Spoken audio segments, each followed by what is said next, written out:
camion.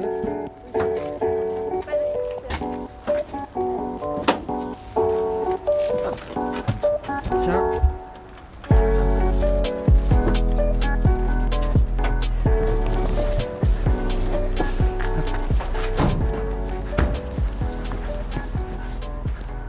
Programme de la journée, c'est parti Nassim. Rencontre ciné-cyclo. À 9h, Bien sûr. dans 6 minutes, rencontre de ciné-cyclo. J'ai écrit jour J, vous avez vu jour J? Qu'est-ce que ça veut dire jour J à votre avis? Jour J. Aujourd'hui, on a compté J-3, J-2, J-1. Et aujourd'hui, c'est le jour J. J, c'est l'initiale de jour. Hein. Nous allons descendre. En faisant attention de ne pas déranger les autres classes, parce que les autres classes ont commencé leur travail. Et dans la salle, donc, vous allez voir Tanguy, que vous n'avez pas encore rencontré. Et il y a quelqu'un d'autre avec Tanguy, c'est une collègue de Tanguy, qui travaille aussi pour l'association Ciné-Cyclo, et qui s'appelle Marianne. Les CE2 se lèvent.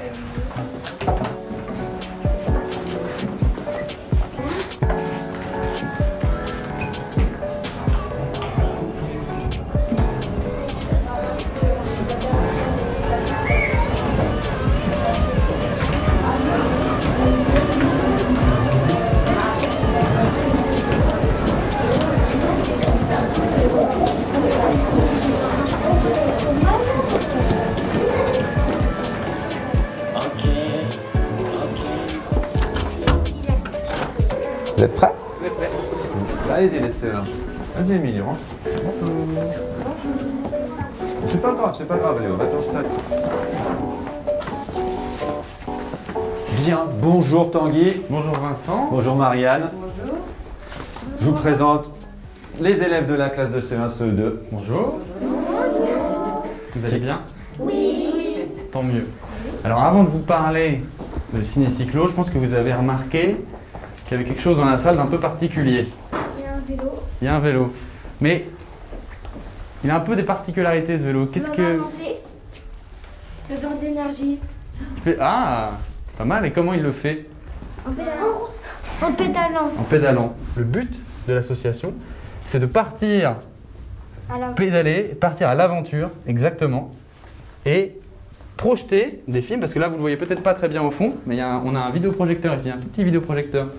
et avec le vélo, vous allez produire de l'électricité pour que ça fasse marcher le projecteur. Voilà, exactement. Ah ouais. Bon, c'est beau. Est-ce que tu arrives à pédaler? Appuie, hop, et puis je vais te la ramener la pédale. Allez.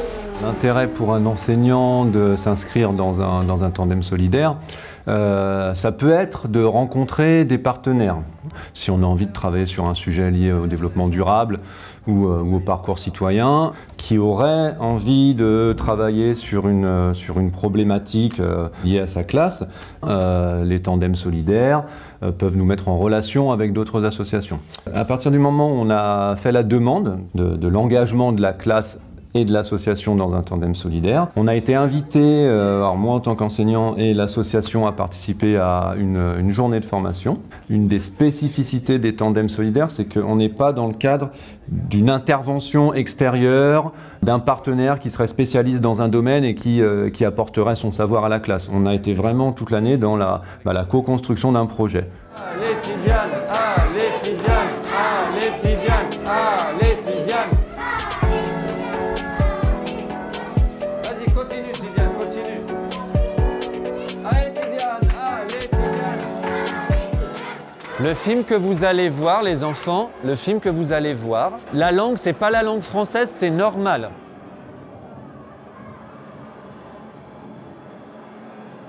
ils vont chercher une maison. Ouais, peut-être. Peut-être un village, maison. Allez, dans chercher du blé, de l'eau. Chercher de l'eau, chercher à manger. Qu'est-ce que deux enfants quittant la maison de leurs parents peuvent bien aller faire? Le garçon, il a un cartable. Il a un cartable, donc ils peuvent aller où? Il va à l'école. À l'école? Oui. Non, il a pas un cartable, il a un petit sac. Ah, c'est un petit sac, c'est pas un cartable. Regardez, je crois qu'on va avoir la réponse. À l'école. On va chercher de la nourriture avec leurs amis. Bah regarde, À l'école. tu crois que c'est un supermarché? Ah non, il a raison.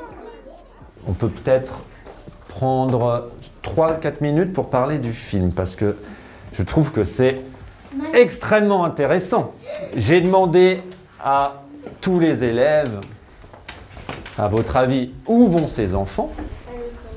Alors, vous m'avez répondu, ils vont faire les courses, ils vont chercher du lait, ils vont chercher de l'énergie. Vous avez eu plein d'idées.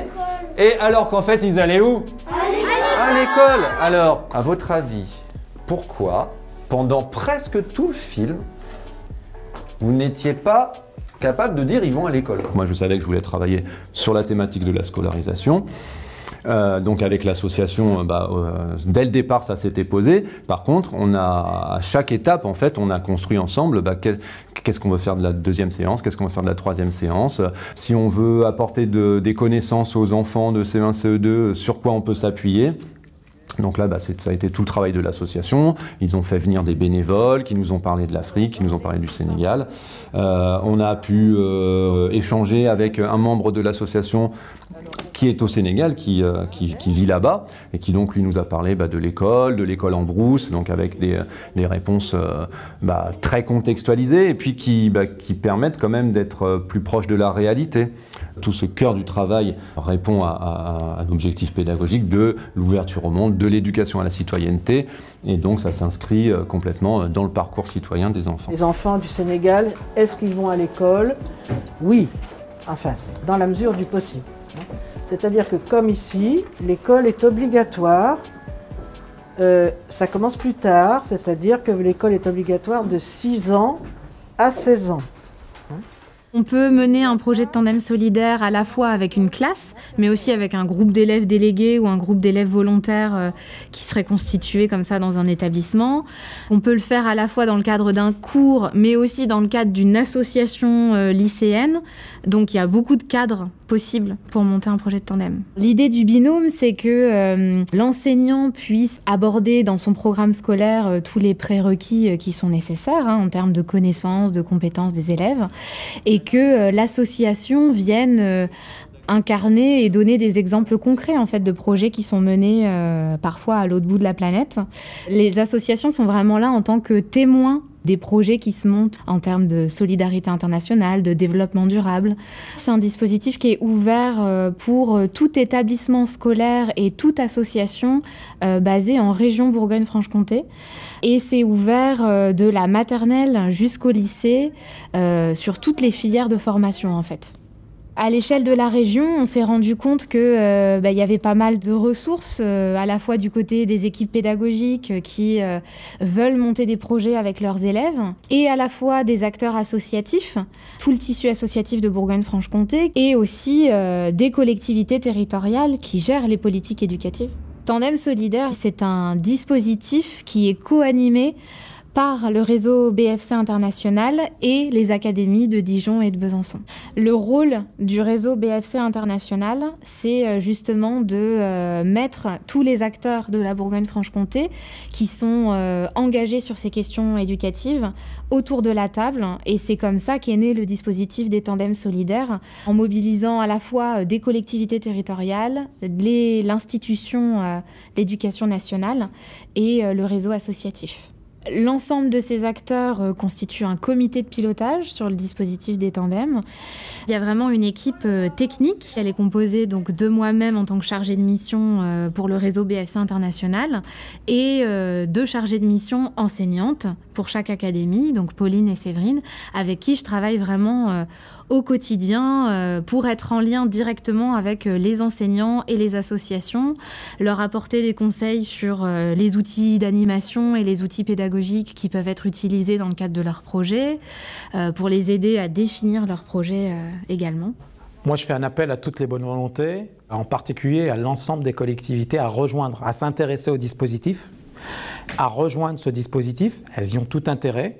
Moi, je tiens à remercier déjà celles et ceux qui sont engagés. On a le conseil régional, on a des départements, on a également des communes, des villes, qui aussi accompagnent ce type de dispositif tandem solidaire. Donc moi, je lance un appel aux départements qui ne se sont pas encore intéressés parce qu'ils ne connaissaient pas tandem solidaire, aux intercommunalités, à l'ensemble des communes en tout cas, à essayer de voir ce que c'est. D'autant plus que ce dispositif fait des petits ailleurs et en dehors de la région.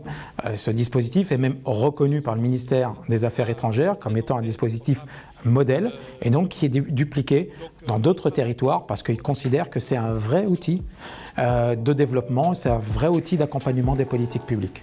C'est pas se calmer, mais qu'est-ce qu'on voit là? C'est quoi ça à votre avis? Un four, ouais. Un feu. Peut-être du charbon. En dessous, peut-être du charbon, peut-être que c'est un puits. Non, ça c'est pour faire chauffer, je pense. Après, Daniel saura peut-être mieux. Daniel, ça, c'est un four? C'est un four, oui. Se confronter à des classes, c'est très intéressant parce que déjà, c'est une expérience humaine, assez riche parce qu'il y a vraiment des étincelles, quoi. Ça peut aller dans tous les sens à des moments, mais il y a une espèce d'enthousiasme purement naturel qui leur vient quand on aborde des nouvelles choses, que moi je trouve génial. On aborde aussi des thématiques qui sont essentielles à l'heure actuelle dans les relations humaines et les relations internationales. C'est essentiel d'envisager et de penser la solidarité. C'est-à-dire vraiment travailler avec des interventions en classe régulières et donc de travailler des thématiques sur le fond. C'est principalement ça en fait, ouais, c'est ce travail de médiation et de transmission que nous on souhaite développer. De cette expérience-là, j'ai tiré une forme de schéma, de programmation, d'intervention qui va sûrement être répété avec d'autres établissements parce que moi je trouve que ça fonctionne très bien. C'est très agréable enfin, en tant qu'association d'arriver tous les 2-3 mois et que les enfants te reconnaissent, savent de quoi on va parler, sont actifs en fait, directement. L'accompagnement il s'est fait déjà avec des rencontres qui permettent d'identifier les acteurs, les actrices du projet, d'identifier les besoins de chacun, les objectifs de chacun, pour qu'on puisse dresser après des interventions qui soient cohérentes avec les objectifs du tandem. Il y a un appui qui s'est fait à travers des formations. Ça nous a permis de rencontrer d'autres établissements et d'autres associations qui travaillent sur les tandems solidaires. Ça peut être inspirant, enfin, voilà, on peut puiser un peu chez les autres. Et ils ont aussi transmis des outils pour travailler avec les élèves, sous forme de jeux par exemple, sous forme d'ateliers. Donc il y avait cet appui méthodologique. Il y avait un suivi constant du projet aussi. Et il y avait également l'appui financier qui vient compléter et qui nous permet aussi d'avoir un revenu quoi, sur notre action. Ce qui est important, puisqu'au final on passe du temps de préparation, du temps de coordination, du temps d'intervention qui coûte en réalité. Donc voilà, il y a tous ces appuis-là. Bonjour à tous. Bonjour. Bienvenue au lycée Charles de Gaulle. L'idée, c'est d'avoir une espèce de parenthèse qui permet de réfléchir pour soi quand on est enseignant ou quand on est bénévole, mais une parenthèse qui permet d'avoir un espace-temps prévu, formalisé, accompagné pour s'ouvrir à tout ce qui nous entoure. À la fois sur des problématiques locales finalement, et c'est pas du tout contradictoire avec une appréhension et une compréhension des problématiques nationales et internationales. Au début de l'année scolaire, le dispositif est présenté, les candidats se proposent, ils ont tout l'été plus un mois et demi au début à la rentrée pour candidater. Ceux qui participent pour la toute première fois à ce dispositif, on propose une journée de formation qui est donc inscrite au plan académique de formation à destination des enseignants et des membres d'associations qui interviennent donc pour la première fois. Qu'est-ce que c'est que la citoyenneté mondiale ? Déjà, qu'est-ce que c'est que se sentir citoyen du monde? Qu'est-ce que c'est que la solidarité? C'est des concepts qui ont évolué depuis les dernières dizaines d'années. Il y a vraiment besoin de remettre des choses au clair là-dessus pour qu'on parte tous sur des mêmes bases. Dans les formations d'enseignants, on ne nous les apporte pas forcément ces outils. Un des objectifs qu'on a, nous, c'est de mettre en lien les tandems aussi entre eux. Et à chaque formation, on est surprise de voir à quel point ils peuvent aussi s'enrichir les uns les autres.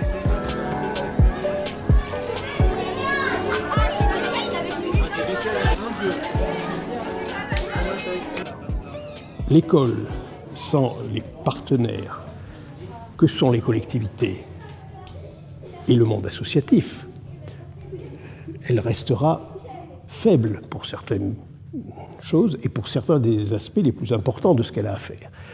Si des élèves s'éloignent de nous, c'est parfois aussi parce qu'on leur a donné à l'école une idée d'eux-mêmes qui les détourne du système scolaire. C'est parce qu'ils n'en attendent plus rien du système scolaire. Et c'est donc en dehors du système qu'on peut éventuellement trouver des raisons qui les font revenir. L'école, c'est un lieu d'apprentissage, mais c'est aussi, et c'est aussi important, un lieu de socialisation. Il s'agit de bien comprendre qu'il y a des différences, certes, mais que tout ne se vaut pas. Ça suppose un vrai travail de réflexion qui mobilise différentes disciplines, le plus tôt possible, là encore, et en progressant du simple et de l'immédiat vers le plus complexe. Est-ce que vous voulez peut-être commencer par expliquer un petit peu à Tanguy sur quoi on a travaillé pendant presque 2 mois et demi, hein, ça fait 2 mois et demi qu'on ne s'est pas vu. Ah vas-y, qu'est-ce qu'on a fait pendant... Sur quoi on a travaillé pendant toutes ces semaines? On a travaillé sur les jeux pour les construire. Oui, on a travaillé sur la construction des jeux, ça on va en reparler juste après. Que tout le monde allait à l'école. On a chanté une chanson qui s'appelle Le cartable d'Amadou. C'est un petit garçon qui s'appelle Amadou. Et c'est la première fois qu'il va à l'école et du coup on lui offre un cartable, une gomme, un crayon. On a vu aussi le livre La Tresse. Tiens, ça tu peux le montrer à Tanguy. Ça parle d'une jeune fille qui voulait aller à l'école mais elle ne peut pas parce que c'était une intouchable. À partir de la 2e et de la 3e séance, on a commencé à réfléchir avec Tanguy à comment on allait conclure ce projet, vers quoi on allait en fait, parce que c'est le tandem solidaire qui m'a quand même apporté ça. Ça va être important dans le projet ensuite de rayonner, de communiquer, de transmettre si on veut à d'autres publics. Donc ça peut être les parents d'élèves, ça peut être le périscolaire. Donc on a commencé à réfléchir avec Tanguy comment rendre visible tout ce qu'on a appris. On s'est dirigé vers l'idée de création de jeux de société. Voilà. De manière à rendre concret en fait toutes les petites connaissances que les enfants avaient acquis sur l'accès à l'eau potable, l'accès au matériel scolaire, les problèmes de soins, de médicaments, de santé, tout ce qui fait que les enfants peuvent facilement aller à l'école ou sont retardés dans leur scolarisation. L'idée, c'était de fabriquer des jeux de loi, donc le cheminement de l'enfant qui va de son village à l'école, avec un certain nombre de passages qui représentent les obstacles. Qu'est-ce qui empêche les enfants d'aller à l'école? Le manque d'eau potable, la faim, bah oui, quand on a faim, on peut pas étudier, on peut pas apprendre. Les maladies, on est évidemment cette année, et puis l'année dernière, les enfants ont bien vu que le coronavirus empêche d'aller à l'école, très, très concrètement. Et donc il y a eu tout un cheminement et petit à petit les enfants ils ont transformé un petit peu ces cases et au lieu d'en faire des obstacles, c'est devenu un petit peu des cases bonus, des cases qui font avancer plus vite. Bah oui, on avance plus vite si on est bien nourri, si on est soigné, si on a accès à du matériel, si on a accès à un transport qui nous amène de notre domicile à notre école. Et donc là petit à petit, les jeux de loi sont devenus plus proches de ce qu'on avait envie de véhiculer en fait comme image de notre travail. Un autre avantage du jeu de société, du jeu de plateau, c'est que les enfants, en fin de projet, sont vraiment devenus les maîtres du jeu, les acteurs dans cette idée de transmission, de partage de ce qu'on a appris. Les CE1, CE2, qui sont pourtant des jeunes enfants, sont devenus entièrement responsables de leur table de jeu. C'est eux qui ont expliqué les règles, c'est eux qui ont expliqué les cases spéciales pour leurs invités. Et cette étape-là, encore une fois, nourrit complètement les objectifs d'éducation citoyenne. C'est je deviens à mon tour porteur de valeurs, porteur de connaissances, et ces connaissances, j'ai envie de les partager. Là, ça a l'air d'être un grand moment de suspense. On est à la fin et il y a Farida et moi qui est à la fin et là il y a Tidjane. Il a une case en moins derrière et si on fait encore, par exemple si on fait 3, on va...